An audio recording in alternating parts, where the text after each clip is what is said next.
Muy buenos días. En nombre de la Escuela de Sociología de la Universidad de Costa Rica, quiero expresarles la más cordial bienvenida a todos y todas las personas presentes, autoridades universitarias, representantes estudiantiles, directores y directoras de escuelas, profesor emérito, doctor Daniel Camacho Monge, que nos honra con su presencia, profesores jubilados y profesoras jubiladas, que también nos honran con su presencia,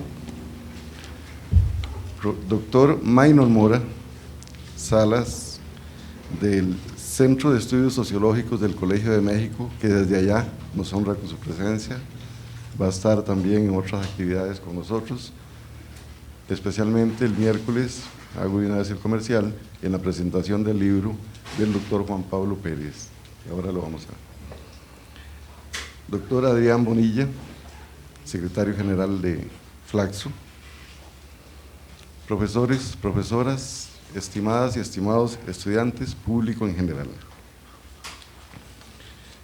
Un especial agradecimiento al doctor Juan Pablo Pérez Sáenz por haber aceptado impartir la lección inaugural de la Escuela de Sociología. El doctor Juan Pablo Pérez Sáenz es sociólogo, investigador de Flaxo desde 1981, ha trabajado en Flaxo Ecuador, en Flaxo Guatemala y desde 1992 en Flaxo Costa Rica. Posee una maestría en Sociología en la Sorbona de París y en Estudios del Desarrollo en el Instituto de Estudios Sociales La Haya. Obtuvo su doctorado en Economía en la Universidad Libre de Bruselas. Ha trabajado sobre temas de mercado laboral, pobreza y desarrollo económico local. En la actualidad trabaja en temas de desigualdad y exclusión social. Entre sus publicaciones más recientes podemos mencionar, conjuntamente precisamente con el doctor Maynor Mora, La persistencia de la miseria en Centroamérica, una mirada desde la exclusión social, publicado en el 2007. Otra de sus obras, titulada Se acabó la pura vida, amenazas y desafíos sociales en Costa Rica del siglo XXI. Esta es publicada en el 2009. Como editor, Sociedades Fracturadas, la exclusión social en Centroamérica, publicada en el 2012. Y precisamente esta obra, Mercados y Bárbaros, la persistencia de la desigualdad de excedente en América Latina. Analiza el doctor Juan Pablo Pérez Sáenz en esta obra las causas que han hecho de América Latina la región más desigual del planeta y el porqué de la persistencia de este fenómeno. Es simplemente una obra fundamental, es una obra crucial para la sociología y para toda América Latina. El proceso de investigación que da como producto esta obra fue apoyado y la publicación también por Flaxo Costa Rica. El tema de la lección inaugural del día de hoy es la persistencia de las desigualdades sociales en América Latina, para lo cual le cedo inmediatamente la palabra al doctor Juan Pablo Pérez Sáenz. No voy a hacer el saludo a las autoridades, porque creo que Asdrúbal ya lo ha hecho muy bien y yo suelo ser bastante torpe en eso, pero sí quiero hacer varios agradecimientos que para mí son muy importantes. En primer lugar, quiero agradecer a la Escuela de Sociología, a Asdrúbal y a Olga todo el esfuerzo que han hecho por organizar este evento y los que siguen. Agradecer también a los colegas que van a participar en los distintos eventos, en los conversatorios que vamos a tener sobre distintos capítulos del libro y realmente me siento muy agradecido en general por la comunidad académica porque siento que es un reconocimiento a mi trabajo y de verdad muchas gracias. También ha habido responsables directos de todo esto, Ilka Termiño, que trabajó para organizar esto, y sobre todo el gran responsable es Alen Cordero, que ha organizado durante esta semana un auténtico programa de festejos durante 4 días. Le decía a Alen que faltaba el último acto, que ese va a ser en la madrugada del viernes, que va a ser mi ingreso en el Calderón Guardia, en las urgencias, totalmente agotado. Pero muchas gracias. Y un último reconocimiento, aunque no esté presente, es a Jorge Mora, director de Flaxo Costa Rica, porque creo que sin su apoyo no hubiera sido posible escribir este libro. Tanto los 2 momentos que me dio para trabajar únicamente y exclusivamente sobre él, y sobre todo la publicación, donde no se escatimó ningún esfuerzo. Bueno, vayamos a lo que hemos venido, que es hablar sobre ese tema que son las desigualdades en América Latina. Vamos a partir de un lugar común, de un tópico, y es que América Latina es la región más desigual del mundo. No lo es en cualquier tipo de desigualdad, lo es sobre desigualdades de ingreso. Y esas desigualdades de ingreso las captamos fundamentalmente a través del coeficiente de Gini. Un coeficiente de Gini que se calcula a partir de los datos que ofrecen las encuestas de hogares. Estos 3 elementos, desigualdades de ingresos, su estimación a través del coeficiente de Gini y el uso de las encuestas de hogares como fuente primordial de información, es lo que constituye nuestro imaginario sobre las desigualdades en América Latina. Nos podemos preguntar si esta mirada que tenemos sobre las desigualdades es una mirada pertinente. En primer lugar, refirámonos al coeficiente de Gini. El coeficiente de Gini, per se, en principio, es una buena medida de las desigualdades porque la lógica en la que está basada es una lógica de un juego de suma cero. Lo que ganan unos, lo pierden otros. Los ingresos que captan ciertos deciles lo pierden otros deciles. Los economistas dicen que para el análisis de la distribución de ingresos, Gini capta fundamentalmente la parte del medio. En la parte superior hay que utilizar otro tipo de indicadores, el índice de Theil, en la parte inferior el logaritmo de la varianza. El problema no está tanto sobre el instrumento que utilizamos para medir, es más bien qué es lo que medimos. Y esto tiene que ver con los ingresos de los hogares. Y aquí tenemos varios problemas. En primer lugar, estamos poniendo el énfasis o la mirada en la redistribución. Y enfatizo el re, porque el re significa que hay una distribución previa, la cual se da por buena. Fundamentalmente lo que se supone es que las fuerzas del mercado están actuando de manera virtuosa y esto lleva a que la distribución se considere en alguna manera como natural.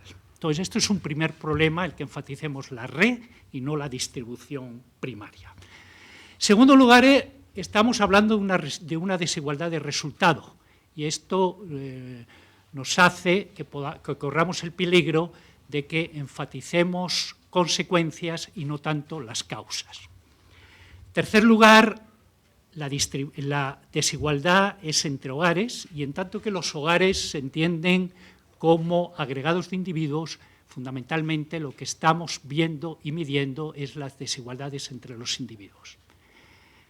Y esto tiene una dificultad adicional, es que por la fuente que utilizamos, las encuestas de ingresos, no captamos a los individuos poderosos, es decir, los individuos de arriba, los individuos de las élites. Los diseños muestrales de las encuestas de hogares, la probabilidad de que entre un individuo de la élite es muy baja.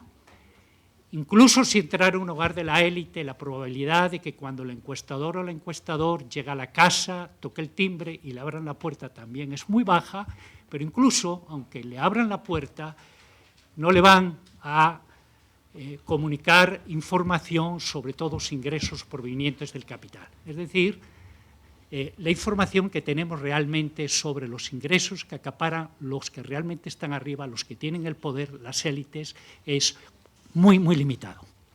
Esta es una limitación que se puede superar con la propuesta de Thomas Piketty. Me imagino que todos ustedes han oído hablar de Piketty, autor de Moda sobre desigualdades, en los últimos meses, y Piketty lo que nos dice es, en lugar de utilizar los datos sobre las encuestas de ingresos, deberíamos utilizar datos fiscales, en concreto datos que tienen que ver sobre los impuestos.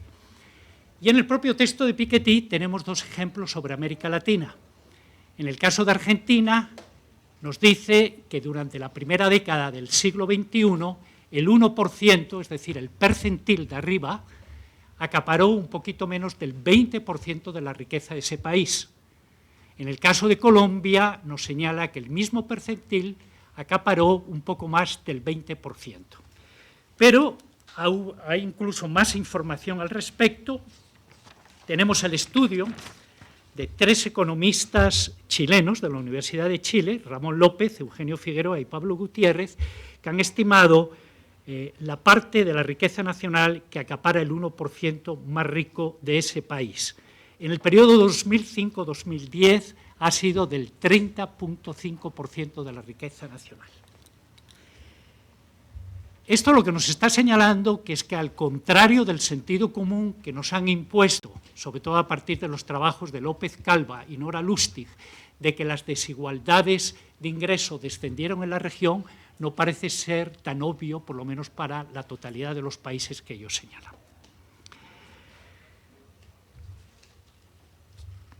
La consecuencia de esto es que necesitamos otro tipo de miradas, y las hay. En primer lugar, hay lo que se llama la distribución funcional del ingreso, que lo que nos señala es cómo el ingreso se reparte entre capital y trabajo. En América Latina tenemos el problema de que los ingresos del trabajo no provienen única y exclusivamente de los asalariados. Hay un porcentaje importante de cuentapropias que generan ingresos por su trabajo y que, sin embargo, no son asalariados. Además, este grupo es un grupo muy heterogéneo, porque por un lado tenemos profesionales, abogados, médicos, que pueden estar ganando montos de ingresos muy importantes, y por otro lado tenemos cuentapropias, es decir, gente que vende cualquier chunche en la esquina y que, por supuesto, sus ingresos son muy limitados. Entonces tenemos un problema de doble heterogeneidad. Heterogeneidad porque los ingresos del trabajo no provienen únicamente del salario, y, en segundo lugar, porque esos ingresos no salariales son heterogéneos en sí mismos. Se podría aplicar Piketty. El problema con Piketty es que el acceso en la región a datos fiscales es muy limitado. No es posible, por ejemplo, en México, tampoco en ningún lugar de Centroamérica, y supongo que en América del Sur hay países que sí, Chile, Colombia y Argentina, pero hay países que no. Entonces, lo que les voy a proponer es una mirada alternativa, que es justamente la que he intentado de expresar en el libro Mercados y Bárbaros. Esa mirada alternativa parte, en primer lugar, de desplazar la mirada de la redistribución a la distribución, porque es en la distribución que se corta la torta, que se reparte la torta, y no las migajas como en la redistribución. Mirar a la distribución implica mirar a lo que se denominan mercados básicos. Y los mercados básicos están constituidos por aquellos espacios de intercambio cuyas mercancías son los recursos fundamentales de la sociedad. Estamos hablando de trabajo, estamos hablando de capital, estamos hablando de tierra y estamos hablando de conocimiento, que es un recurso clave hoy en día en el proceso de globalización. Pero estas mercancías no son mercancías cualquiera, son mercancías que el Karl Polanyi, muchas décadas atrás, caracterizó como ficticias. ¿Qué significa el término ficticias? El término ficticias implica que no son mercados autorregulados, que se producen simplemente para consumir. Detrás de esas mercancías hay soportes. El soporte de la fuerza de trabajo es el ser humano. El soporte de la tierra es la naturaleza. El soporte del dinero son las instituciones que la generan. Esos mercados necesitan de regulación, porque si tal regulación no existe, sencillamente los soportes tienden a desgastarse. Se desgasta el ser humano, se desgasta la naturaleza, entran en crisis las instituciones monetarias. Vivimos momentos justamente de crisis de ese tipo de mercancías y probablemente una de las interpretaciones, a mi entender, más imaginativas y creo que también más pertinentes y profundamente más analíticas sobre la crisis actual del capitalismo, que es la de un alemán, Wolfgang Streich, está basado justamente en la crisis de esas tres mercancías. Vivimos una crisis ecológica que nadie puede dudar. La crisis financiera que se desató a partir del 2008 tiene su origen, al menos en Estados Unidos, en la desregulación de las instituciones financieras que se impusieron en los años 30 del siglo pasado y la precarización, un fenómeno que más tarde abordaremos, caracteriza los mercados laborales no solamente en América Latina, sino en la mayoría del globo.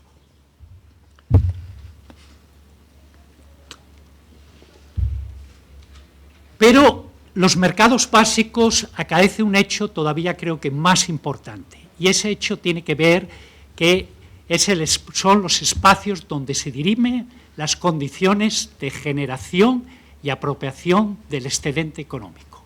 Y aquí introducimos un término y una perspectiva analítica fundamental y radicalmente distinta de la que predomina hoy en día de inspiración neoliberal. La introducción del tema del excedente de las desigualdades se lo debemos a Charles Tilly. De alguna manera es mi gran referente teórico en este trabajo, es mi héroe, Charles Tilly. De él tomo en préstamo varios conceptos claves, también tengo distanciamientos con Tilly, pero el otro día en México Maynor me llamaba tiliano y en ese sentido lo acepto con mucho gusto el adjetivo de tiliano.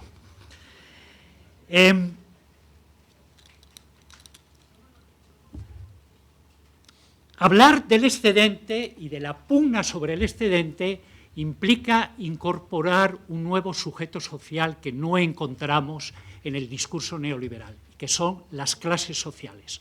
Un tema olvidado durante mucho tiempo, pero que hoy en día está regresando con fuerza y parte se debe justamente a la centralidad que ha adquirido el tema de las desigualdades sociales. Recuperar el tema de las clases sociales no implica caer en el viejo reduccionismo sociológico, el que teníamos en los años 70, los que peinamos canas, nos recordaremos que todo lo teníamos que explicar por las clases sociales y todo lo teníamos que reducir a clases sociales. No implica eso, es perfectamente compatible con mantener a los individuos como sujetos pertinentes en términos de la pugna para el excedente y algo que más tarde explicaré, que son pares categóricos, que son categorías de pares opuestos, hombres, mujeres, indígenas, no indígenas, blancos, afrodescendientes, locales, foráneos, etcétera, etcétera. Tilly nos ha señalado que para entender el excedente tenemos que tomar en cuenta sus dos formas de generarlo y de apropiarlo. Y esto nos remite a dos conceptos claves de la sociología clásica. Por un lado, el concepto de explotación de Karl Marx y, por otro lado, el concepto de acaparamiento de Max Weber. De esta manera, vamos a hablar de dos campos de condiciones de generación y de apropiación del excedente. Un campo de las condiciones de explotación de la fuerza de trabajo y un segundo campo de las condiciones del acaparamiento de las oportunidades de acumulación. Si quiere podemos pasar la primera. Este es el esquema que voy a seguir y vamos a ir por el esquema viendo distintas partes. Hago un pequeño paréntesis para indicarles el tipo de propuesta epistemológica que seguí en el libro, que está relacionado con Lakatos. La propuesta de Lakatos es una propuesta intermedia, no busca la generación de un gran paradigma, lo Kuhn, ni tampoco la inmediatez de la falsación de Popper, es más bien un nivel intermedio epistemológico. Y lo que se busca es distintos pasos. Hay un primer paso que tiene que ver con la heurística negativa, es decir, el camino que no hay que seguir. primer capítulo del libro lo que lleva justamente es una crítica a distintos enfoques contemporáneos, pero fundamentalmente a los enfoques que se alinean dentro de una perspectiva neoliberal. De hecho, mis primeras reflexiones que he hecho hace unos momentos tienen que ver justamente con la heurística negativa, es decir, las limitaciones que tenemos si nos limitamos a una mirada de las desigualdades en términos de desigualdades de ingresos entre hogares y entre individuos. Sigue una heurística positiva que tiene dos pasos. La primera es elaborar una serie de proposiciones centrales e hipótesis.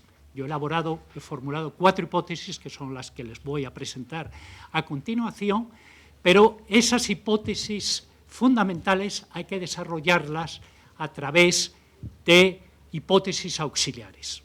El libro es tan gordo porque justamente desarrollo cada una de esas hipótesis históricamente en distintos momentos del desarrollo del capitalismo en América Latina.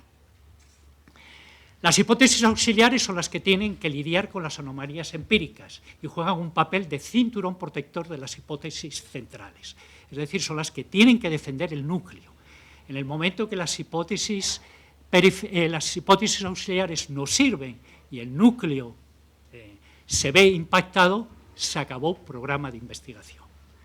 Yo espero que esto me suceda cuando esté en otro planeta, pero no mientras esté en este.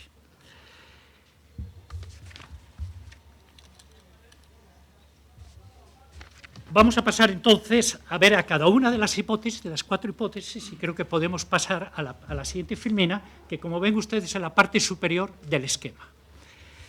Ahí les decía que hay 2 campos de condiciones para la generación y apropiación del excedente. El de la izquierda es el de la explotación, el de la derecha es el de acaparamiento de oportunidades. La pugna en el de la izquierda tiene lugar en términos de la pugna entre trabajo versus empleo. Estos son términos que vienen de Robert Castell, y lo que significa es lo siguiente: empleo es trabajo con estatuto de garantías no mercantiles o sociales, o si quieren ustedes, hablen ustedes de empleo y empleo de calidad. Cuando un mercado laboral se caracteriza por el predominio del trabajo, estamos ante un mercado laboral signado por una gran asimetría a favor del capital. Cuando, por el contrario, tenemos un mercado laboral donde hay desarrollo y generación de empleo, porque los trabajadores han sido capaces de imponer reivindicaciones, estamos en un mercado laboral no tan asimétrico, donde ese predominio apabullante del capital ha sido reducido y el trabajo se ha empoderado hasta cierto grado. En el otro campo, la dicotomía, la pugna, es en términos de la dicotomía exclusión-inclusión. Hablamos de exclusión cuando cualquiera de los mercados, mercado de capital, mercado de tierra o el de conocimiento, se ve cerrado y son unos pocos propietarios de medios de producción los que tienen acceso a ese tipo de recurso. Hablamos abierto, y veremos un ejemplo más tarde, cuando ese tipo de mercado, por el contrario, es accesible a otros tipos de productores y el recurso, de alguna manera, se ha democratizado por ser más accesible. Dicho esto, ya vamos a pasar a las hipótesis, pasamos a la siguiente, y a la primera de las hipótesis, que tiene que ver con el campo de condiciones de explotación de la fuerza de trabajo. ¿Todo el mundo puede leer, para no tener que leer? Desde el fondo, ¿se puede ver? Ok. Entonces, ¿no? ¿No es tan claro? No, ok, bueno. Bueno, la primera hipótesis es que en América Latina, en la historia de América Latina, lo que se ha generado, lo que se ha creado ha sido fundamentalmente trabajo y no empleo. Es decir, un campo asimétrico favorable al capital. Esa es la hipótesis central respecto a este campo. Tengo una serie de hipótesis auxiliares y he elegido 3. La que está marcada en amarillo es la que voy a desarrollar más tarde y son 3 hipótesis que están referidas a 3 momentos históricos de América Latina. La primera al momento oligárquico, mitad del siglo XIX hasta la crisis de 1930. La segunda, al momento que yo denomino modernización nacional, que va de 1930 hasta la crisis de la deuda externa de 1980, y la última, al actual momento que llamo de modernización globalizada. Esta para todas las hipótesis están esos tres momentos y para cada momento he seleccionado una hipótesis auxiliar. En la que me voy a centrar va a ser la que está marcada en amarillo, que tiene que ver con la hipótesis del momento oligárquico y que dice el acto fundacional de este campo, es decir, cómo se generaron mercados laborales en América Latina en la segunda mitad del siglo XIX, se caracterizó por el intento de los propietarios por maximizar la proletarización y minimizar los salarios. Las cosas empezaron torcidas en América Latina desde el inicio. Hay un gran consenso entre los historiadores de que en el periodo republicano, en América Latina, se caracterizaba por la escasez de mano de obra móvil. Uno pensaría que en un contexto de escasez de mano de obra, los mercados laborales deberían de configurarse con cierto empoderamiento de los trabajadores, puesto que el recurso escaso es justamente el trabajo. Bueno, en América Latina no sucedió eso. Las élites lo que intentaron, podemos pasar a la... No, regrese. Sí. Las élites lo que intentaron fundamentalmente fue, por un lado, maximizar estrategias de proletarización y para eso echaron mano a distintos tipos de mecanismos. Hubo liberación de esclavos, de la mano de obra esclava, que venía del tiempo de la colonia. Hubo inmigración de mano de obra, tanto de Europa, que no solamente jugó el papel de ofrecer trabajadores, sino que incluso jugó una función eugenésica, porque fue población utilizada por las élites con el intento de blanquear las sociedades. Y hubo un tercer mecanismo, probablemente el más generalizado en la región, que fue el mecanismo de enganche. El mecanismo de enganche consistía en que sujetos denominados enganchadores, que hoy en día los llamaríamos intermediadores laborales, intermedian en el mercado laboral, iban por las comunidades ofreciendo plata para sufragar gastos, especialmente cuando en las comunidades había fiestas y rituales, con lo cual la gente quedaba endeudada y, por tanto, tenía que trabajar para los enganchadores, que lo que hacía es llevarlos a centros agrícolas de exportación, plantaciones agrícolas de explotación o centros mineros de exportación como mano de obra. Vean ustedes cierta similitud con el presente, ¿no? Ahora no hay enganchadores en ese sentido, pero la gente sí se está endeudando hoy en día y no pelea por el salario. Es una situación que de alguna manera recuerda el siglo XIX con sus diferencias.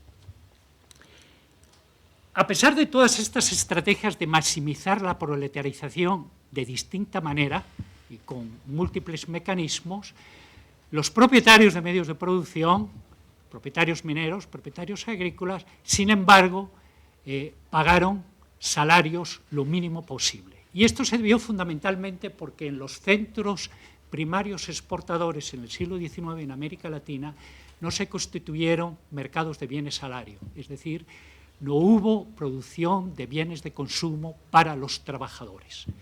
La oferta de esos bienes de consumo la ofrecían las propias empresas, las propias compañías, a través de las tiendas que se llamaron pulperías, tiendas de rayas, etcétera, y eran bienes sobrevalorados. Por tanto, el ingreso de los trabajadores, en términos reales, se venía totalmente devaluado. ¿Okay? Esto es algo que señaló dentro de la teoría de la dependencia. Ustedes siguen, supongo que una asignatura que se llama Sociología de América Latina. Hay un autor que supongo que lo contemplarán, que es clave, que es Rui Mauro Marini, probablemente el autor dentro de la teoría de la independencia, que hizo una formulación más clara en términos marxistas. Este autor ya en los años 60, comienzo de los 70, señaló esa situación de sobreexplotación de la fuerza de trabajo, porque el proceso de producción estaba divorciado del proceso de circulación, en concreto de circulación de bienes salarios. Entonces, ahí lo que tienen ustedes es un primer ejemplo de histórico ya aterrizado en términos de una hipótesis auxiliar de qué pasó de esta primera hipótesis central, que es en América Latina lo que se ha generado ha sido fundamentalmente trabajo y no empleo. Esa es la primera hipótesis. Vamos a una segunda hipótesis que tiene que ver, recuerden, el otro campo, que es el campo de acaparamiento de oportunidades de acumulación, y lo que nos dice es que esas oportunidades históricamente han estado concentradas en unas pocas manos durante toda la historia de América Latina. Desarrollo tres hipótesis y en este caso me voy a centrar en la segunda hipótesis, que es la que tiene que ver con el periodo de modernización nacional, es decir, el periodo, a grosso modo, entre la década de los 30 y la crisis de los 80 de la deuda externa.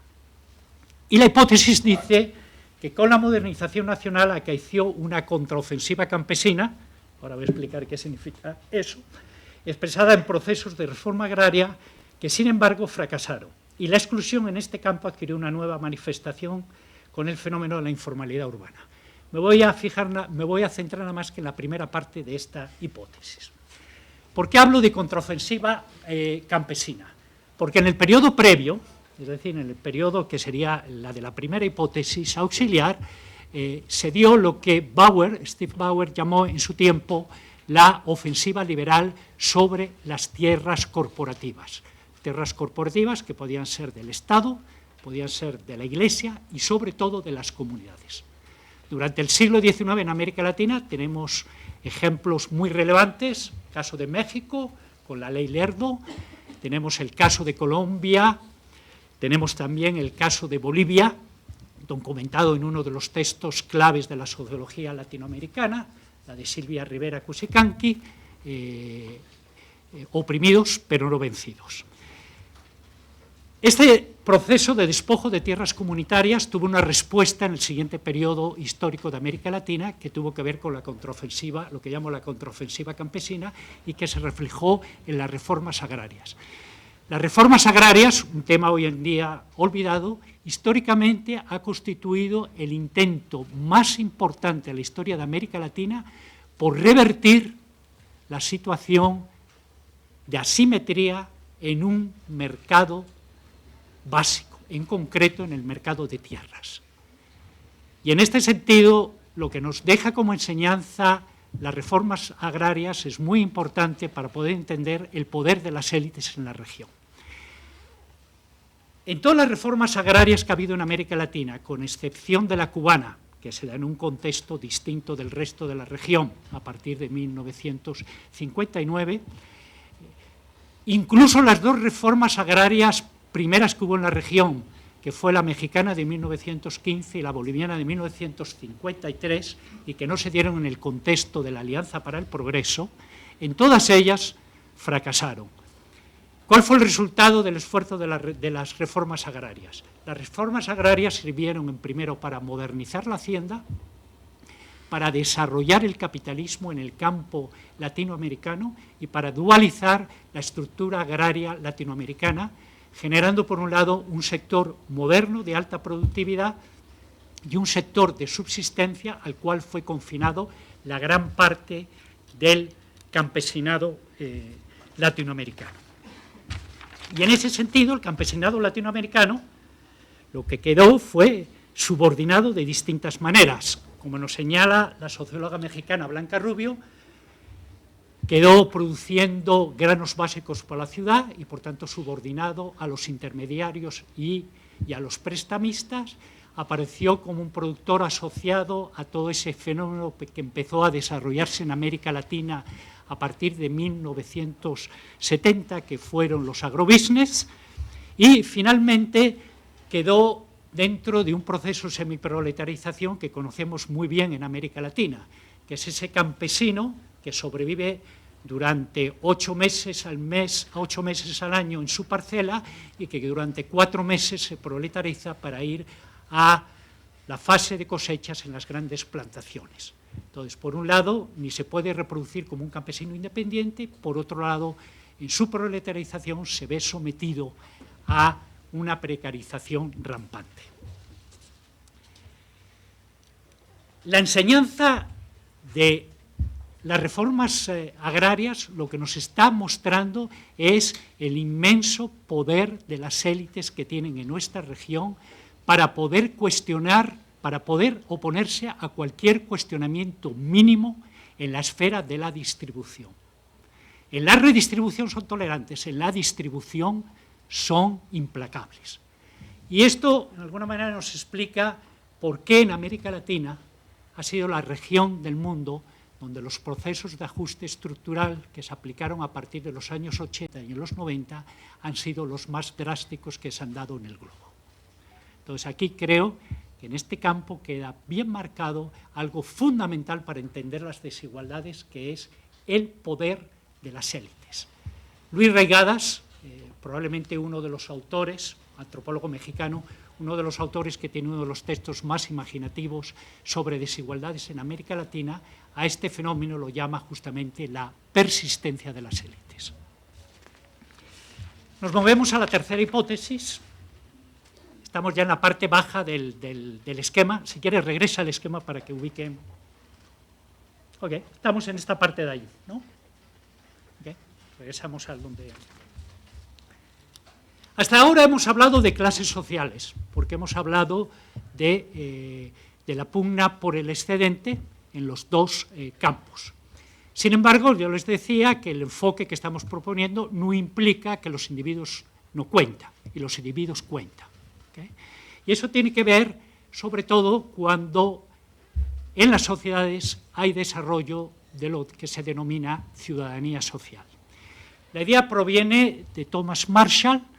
Thomas Marshall tiene un famoso texto clásico de la sociología en el cual argumenta la necesidad del Estado benefactor en Gran Bretaña a comienzos de los años 50, a finales de los 40, a comienzos de los 50, y su argumento es que cuando hay desarrollo de ciudadanía social que implica que la sociedad va a tener un piso mínimo de derechos sociales accesibles a toda la población, la ciudadanía social se puede constituir en la arquitecta de la legitimidad de las desigualdades. Es decir, las desigualdades pueden devenir legítimas porque ya serían fruto del desempeño, del mérito de los individuos y no tanto de la ascripción de estos. Este mito de la igualdad de oportunidades ha sido criticado. Hay un famoso texto de François Dubé que lo desmonta. Sin embargo, hay que reconocer que cuando hay procesos, cuando hay constitución de ciudadanía sólida y procesos de individualización, las fronteras entre las clases tienden a ser porosas, tienden a ser permeables y, por tanto, hay tránsitos de un lado para otro, eso que llamamos movilidad ocupacional y movilidad social.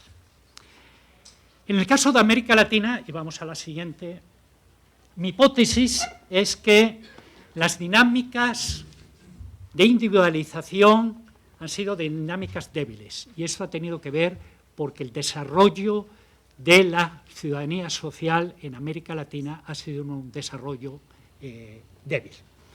La ciudadanía social se desarrolla en el segundo momento, en el momento de modernización nacional, está asociada al empleo formal.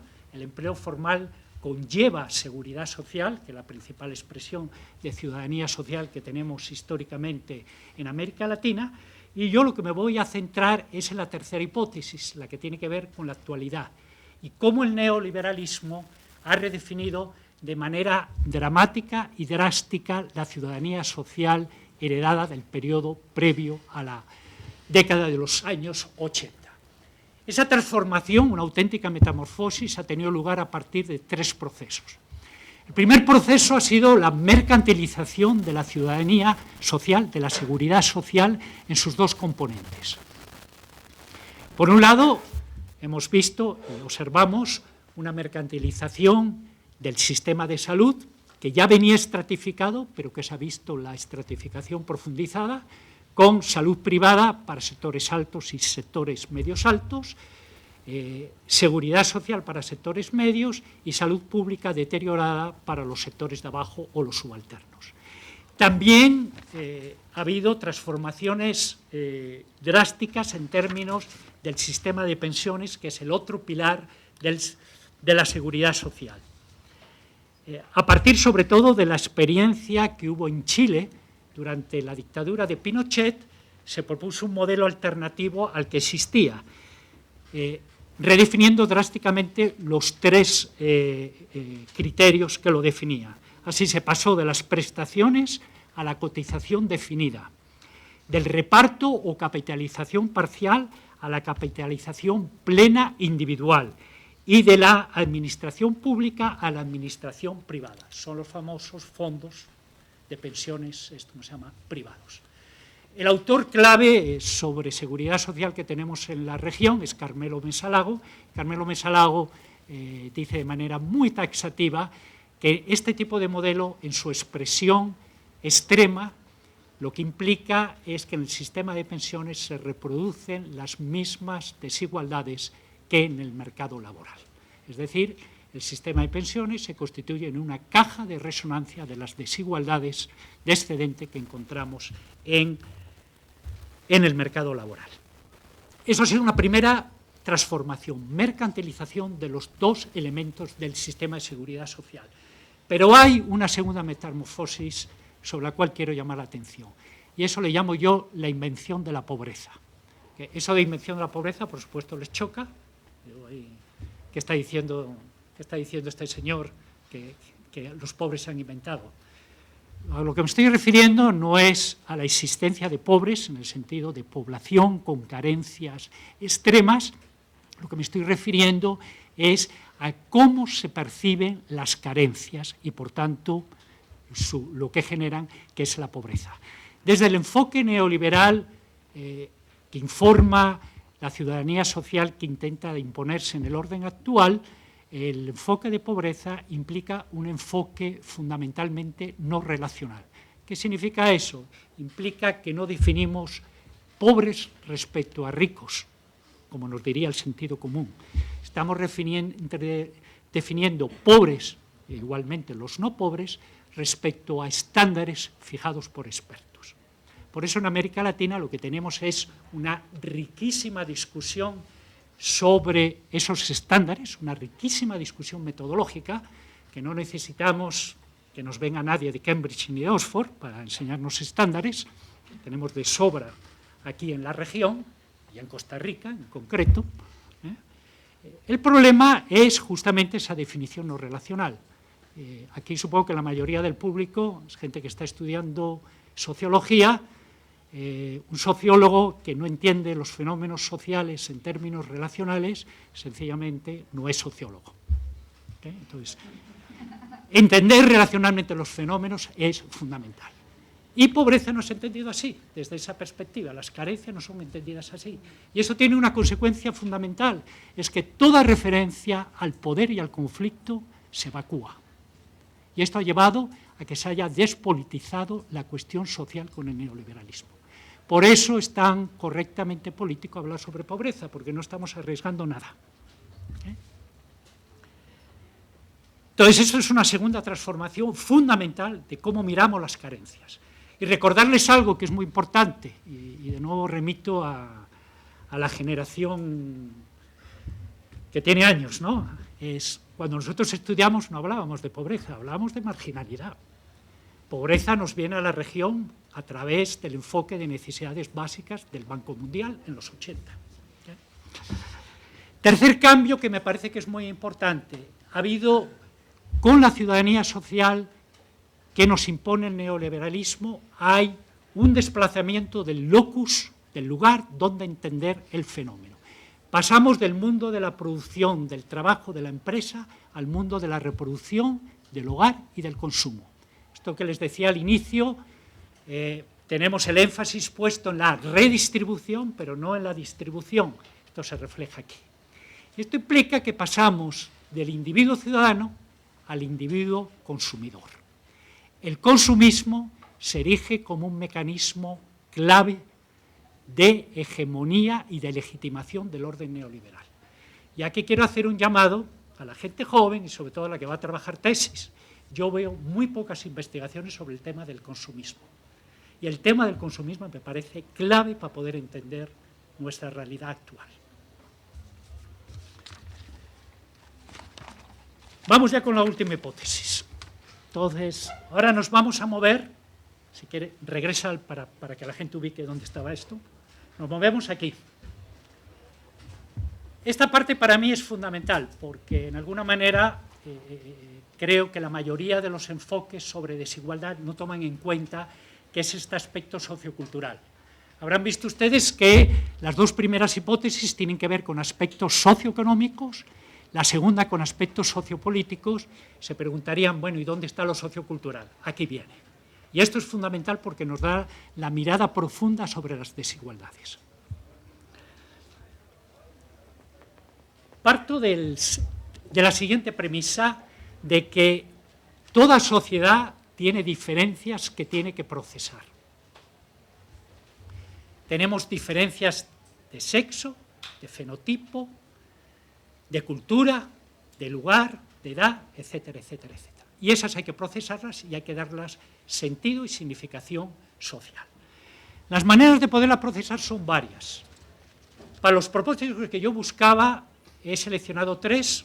Es una contribución que viene de Santiago Bastos y su análisis que hizo sobre la cuestión étnica en Guatemala, donde este autor nos señala que hay 3 mecanismos o 3 formas de procesar las diferencias: la inferiorización, la asimilación y el reconocimiento. Cuando hablamos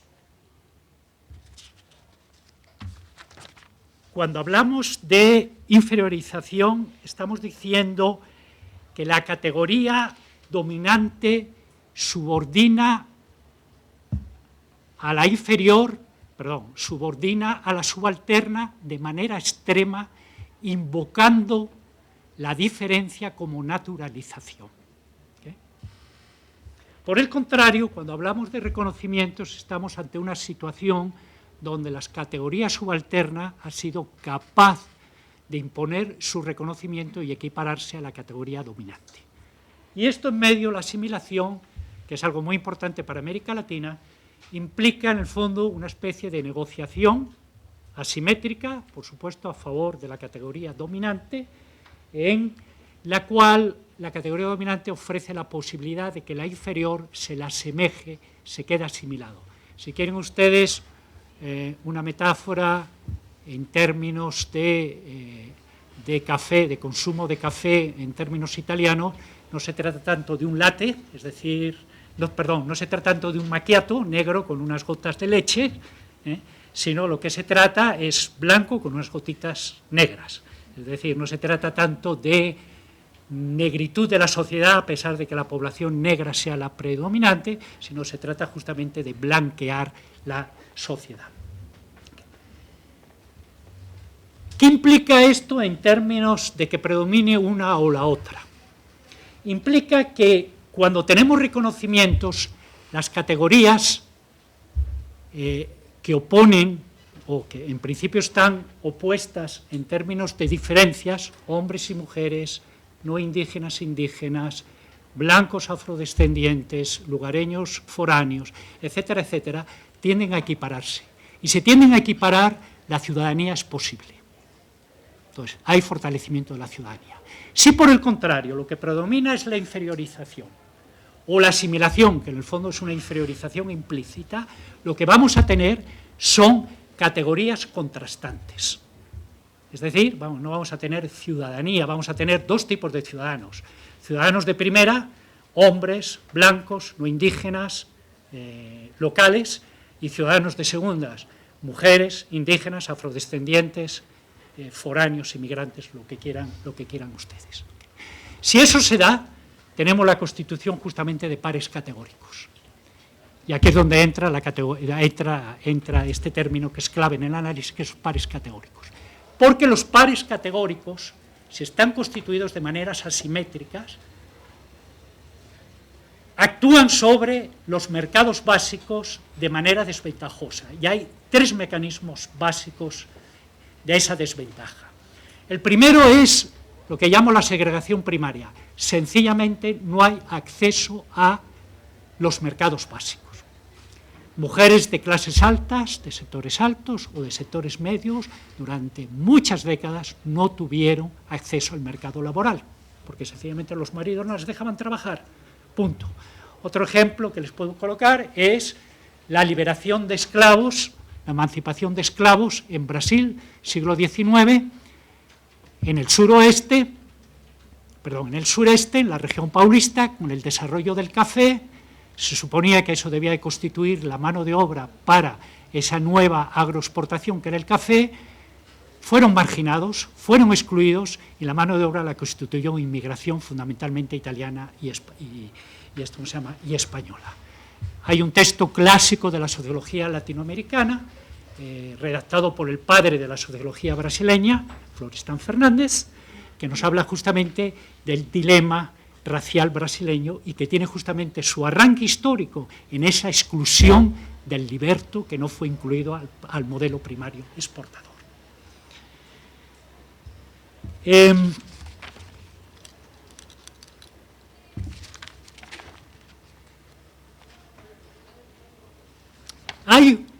Esto es segregación primaria.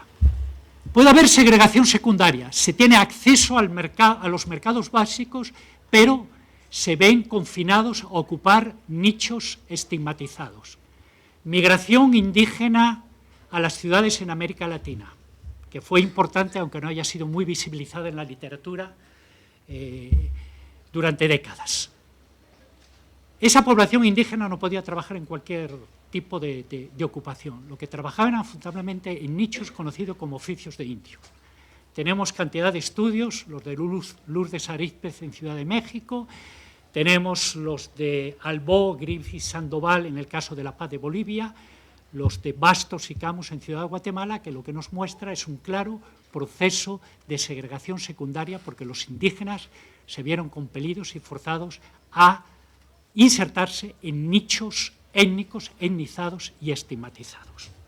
Pero también hay un tercer mecanismo, que es que se puede superar segregación primaria y segregación secundaria, pero puede existir la discriminación. Es decir, se está en un ámbito laboral donde no se está en igualdad de oportunidades. Mujeres y afrodescendientes profesionales hoy en día son víctimas justamente de esa discriminación salarial. ¿De acuerdo?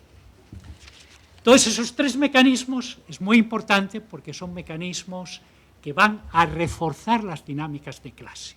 Y sobre ese tema vuelvo posteriormente. Pero nos vamos ahora a la última hipótesis, y ya voy a ir cerrando.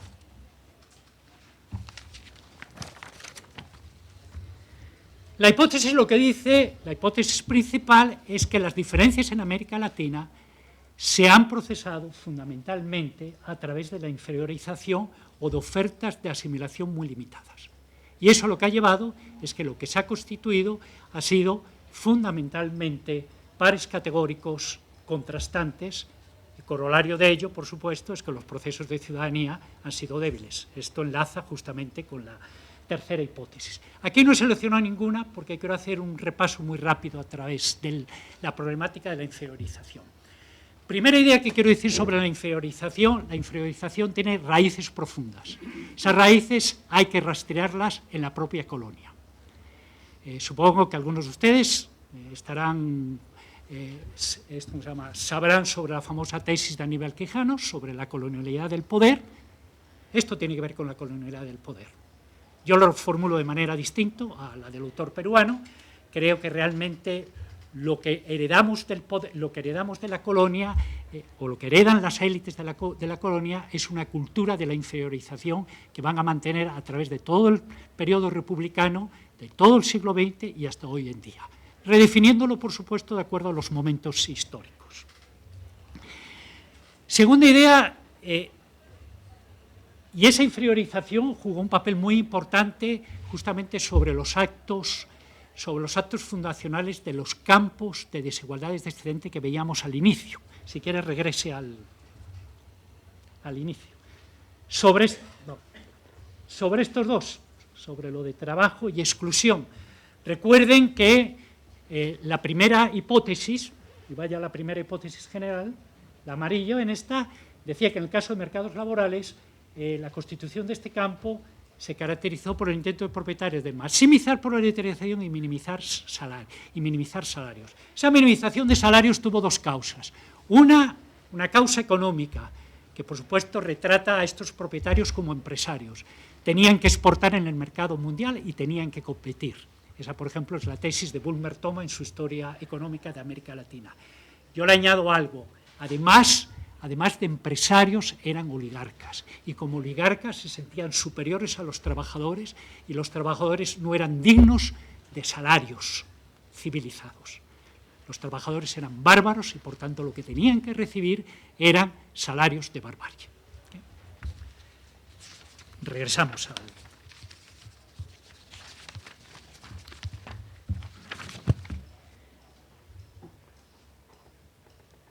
Durante la modernización nacional se da cierto reconocimiento con el proceso de migración del campo a ciudad.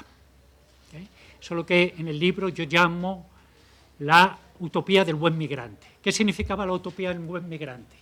Hogares que huían de la miseria rural, migraban a las ciudades, migraban a las ciudades, los padres podrían conseguir trabajo en el sector informal, los hijos iban a tener posibilidades en las ciudades de acceder a la educación, y si eran exitosos en ese ingreso en el sistema educativo, ya la segunda generación ya no iría a un trabajo informal, sino lo que conseguiría es un empleo formal.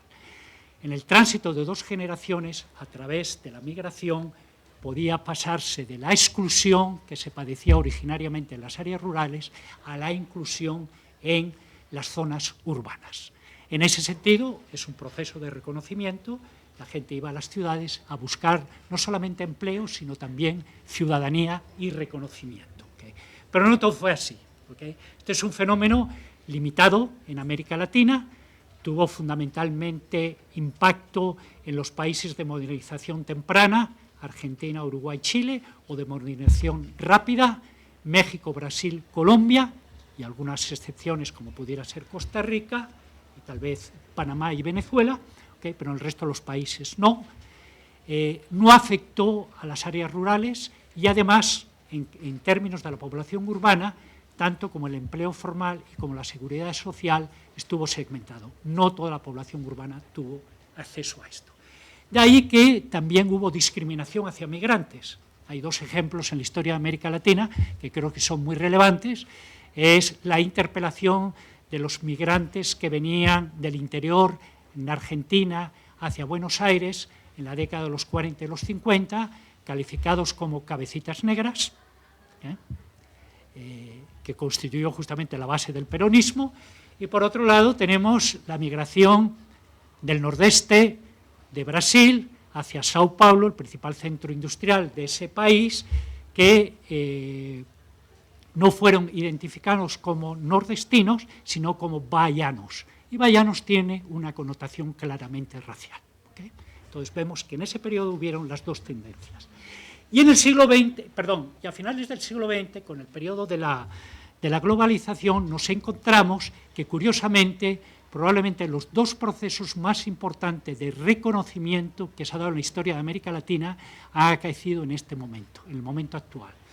Hablo de dos sujetos y dos actores claves, que son mujeres e indígenas. En el caso de mujeres, lo que se llama la segunda onda feminista, y en el caso de los indígenas, con toda esa eclosión de movimientos indígenas que se dan en distintos países, Colombia, Guatemala, pero sobre todo Ecuador, probablemente el movimiento indígena más estudiado de América Latina, y sin olvidar, por supuesto, Bolivia, que tienen justamente un presidente indígena hoy en día.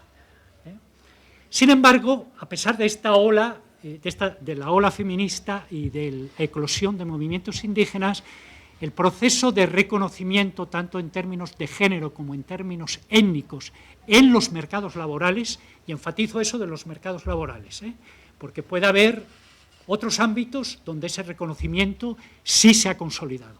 Pienso, por ejemplo, en género y educación, ¿okay? Pero en los mercados básicos pienso que eso es dudable. Es cuestionable por varias razones. En primer lugar, porque el reconocimiento viene de luchas subalternas de abajo y no necesariamente es asimilado y aceptado por las élites que lo pueden redefinir. Por ejemplo, en Guatemala hay toda una redefinición nueva del racismo que incluye no solamente a los indígenas, sino también a los ladinos subalternos. interpelaciones y términos como xumos, choleros, muestran justamente, son vocabulario de un nuevo racismo. Segundo lugar, me parece que es importante, una cuestión es el reconocimiento legal y otra es el desconocimiento de facto. Puede ser que la lucha por derechos quede plasmada en textos legales, otra cosa es la aplicación y la observancia de esos textos en la práctica. Tercer lugar, el reconocimiento lleva, en el caso de mercados laborales y en concreto en relación a salarios, a cierre de brechas salariales. Pero ese cierre de brechas no se da tanto hacia arriba, sino más bien hacia abajo. Si lo formulo en términos de género, no se trata tanto de que las mujeres se hayan empoderado en el mercado laboral, es más bien que los hombres se han desempoderado. Y ese de cierre de brecha para abajo tiene un ganador, que es obviamente el capital, quien emplea hombres y mujeres trabajadoras. Un cuarto factor a tomar en cuenta es que puede darse procesos de autoexclusión, es decir, sujetos que se han hecho reconocer, sencillamente quieren autonomizarse. Eso suele pasar con ciertos espacios etnizados, hoy en día, sobre todo con profesionales indígenas, que son sencillamente no accesibles a los no indígenas. Y finalmente, un hecho que no hay que olvidar, es que hoy en día, con la globalización, el énfasis pasa por el consumismo.